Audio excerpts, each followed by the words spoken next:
seeing how dangerous this kind of mindset and this kind of thinking can be.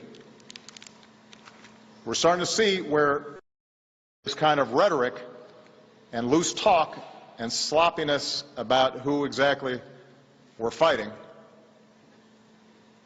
where this can lead us. We now have proposals from the presumptive Republican nominee for President of the United States to bar all Muslims from emigrating to America. We hear language that singles out immigrants and suggests entire religious communities are complicit in violence. Where does this stop? The Orlando killer, one of the San Bernardino killers, the Fort Hood killer, they were all U.S. citizens. Are we going to start treating all Muslim Americans differently? Are we going to start subjecting them to special surveillance? Are we going to start discriminating against them because of their faith? We've heard these suggestions during the course of this campaign. Do Republican officials actually agree with this?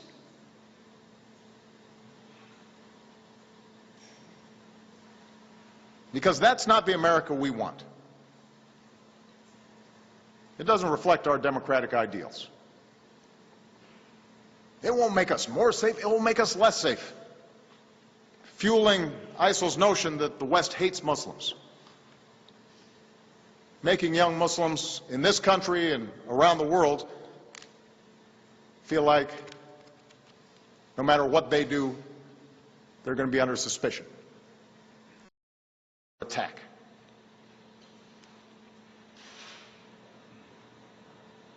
It makes Muslim Americans feel like their government is betraying them. It betrays the very values America stands for. We've gone through moments in our history before when we acted out of fear, and we came to regret it.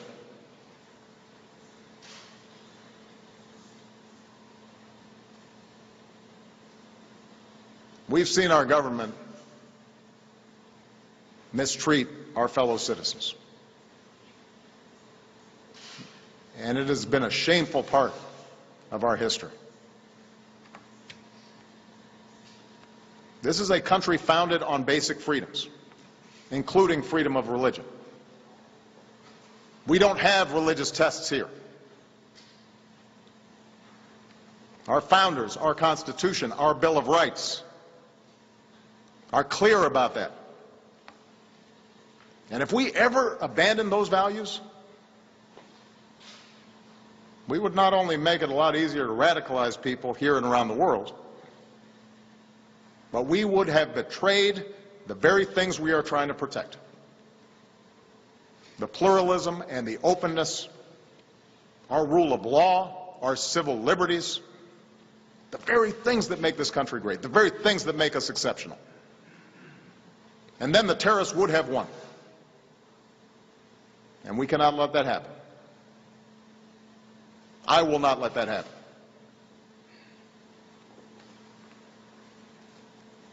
You know, 2 weeks ago I was at the commencement ceremony at the Air Force Academy. And it could not have been more inspiring to see these young people stepping up, dedicated to serve and protect this country. And part of what was inspiring was the incredible diversity of these cadets.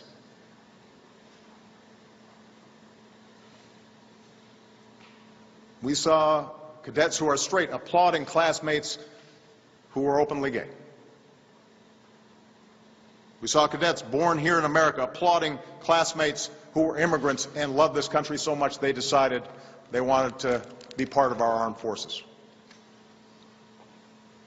We saw cadets and families of all religions applaud cadets who are proud, patriotic Muslim Americans, serving their country in uniform, ready to lay their lives on the line to protect you and to protect me. We saw male cadets applauding for female classmates who can now serve in combat positions. That's the American military. That's America. One team, one nation. Those are the values that ISIL's trying to destroy. And we shouldn't help them do it. Our diversity and our respect for one another, our drawing on the talents of everybody in this country, our making sure that we are treating everybody fairly,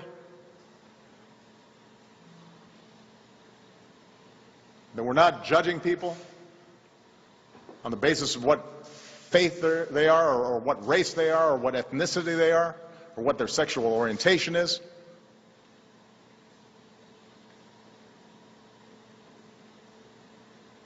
That's what makes this country great. That's what we see in Orlando. That's the unity and resolve that will allow us to defeat ISIL.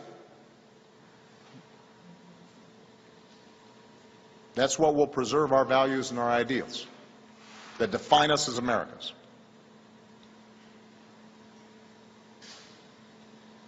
That's how we're going to defend this nation, and that's how we're going to defend our way of life.